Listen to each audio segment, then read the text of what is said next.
We're back with another video, and I know you guys have got used to me doing Land Rovers and Argos and all sorts of other stuff, but the roots of this channel were electronic repairs.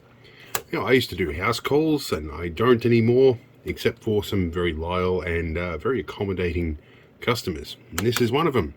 This little Dell Optiplex 990 is flashing an error code and won't boot, and I think it's a simple and really cheap problem, so let's get right into it. Now, this is an impromptu video just prior to Christmas, so excuse the mess in the background. And that's not the right lead. This would be the right lead. We're not going to bother plugging in a monitor or anything at the moment. We just want to see if it gives us the same error. Normally it should flash two lights on here, 1 and 3. That gives us an error. Although at the moment it's not flashing anything, and that could be because I attempted a field fix. Let's just turn this off, turn on again, see if it gives us the same error. There we go, 1 and 3. Now this usually indicates a memory error. Now it can also indicate a memory configuration error. That can happen if this little guy goes flat and we end up with messed up BIOS configuration settings. So I happen to have a brand new bunch of these with child resistant bitter coating on them. That's a part of a new labeling and packaging requirement, I think. We'll whack a new one in and see what happens. Now before we go too far, we're going to check the volts on this battery here. Plonk it on our metal strip over here and check. It's just 3.1 volts, it seems to think. So maybe the battery might not be the problem, but we're going to swap it anyway. It has been in there quite some time. One of the reasons I like these old workstation machines is they are very easy to service. Alright, we'll rip our main power out, and we will move around here and we'll change our camera angle. Alright, we have our little battery holder down here. I'm going to plonk it down positive side up and push in just like that. Now in a normal situation I would find the BIOS reset button and reset the BIOS about now. I think that might be done by jumper down there. I'm going to have to look up the manual, but we're going to try it without that first.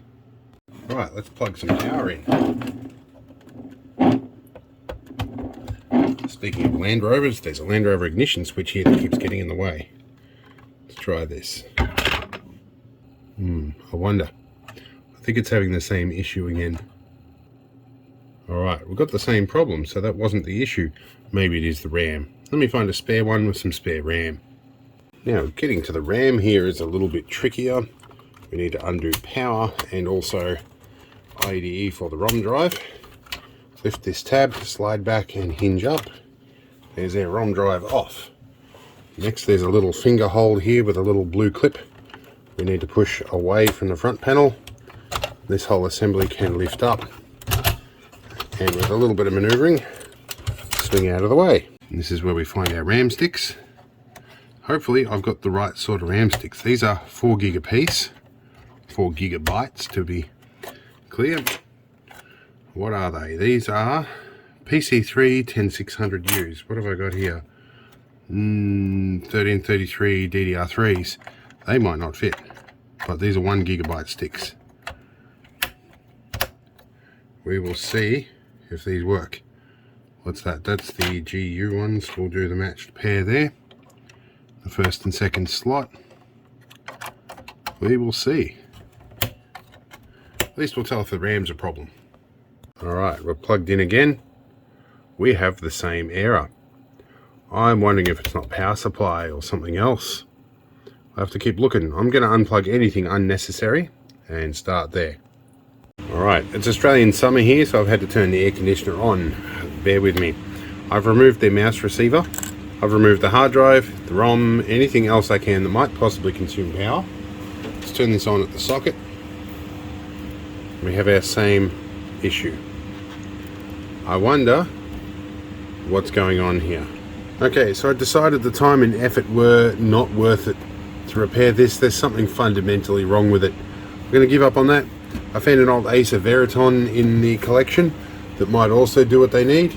I'm going to see if I can get this to do the same thing. Alright, this one's probably got slightly better graphics hardware in here, although the CPU is likely a smidgen slower. Crucially, while I picked this off the pile, is it will take PC3 10600U, same as the Veriton and the Dell. So I can test the RAM sticks, these two 4 gig ones, in this and see if that was the problem. Now these Aces have a similar fault system to the others, but we're going to see if this boots off the RAM. I'm waiting. Self-test beep. I think the RAM's fine. I think something's wrong with the motherboard in that. So let's work on this one now. Okay, we've been out the shed and given it a bit of a clean up. Now we're going to remove the hard drive bay here and put a hard drive in it. When we put the Windows 10 drive in this, it may deregister Windows 10, but we can get hold of an OEM license and work that out. Anyway, let's get this drive swapped over. There we go here. No, that's a USB port. The possibility of getting it wrong is about 50%, but your minimum number of attempts is 3. There we go, we're almost in. Alright, now we should have data and leads. In fact, I'm going to put them in once the thing's actually slotted in. Unlike my usual habit, which is connect them and then insert the drive. It might be easier just to do it that way.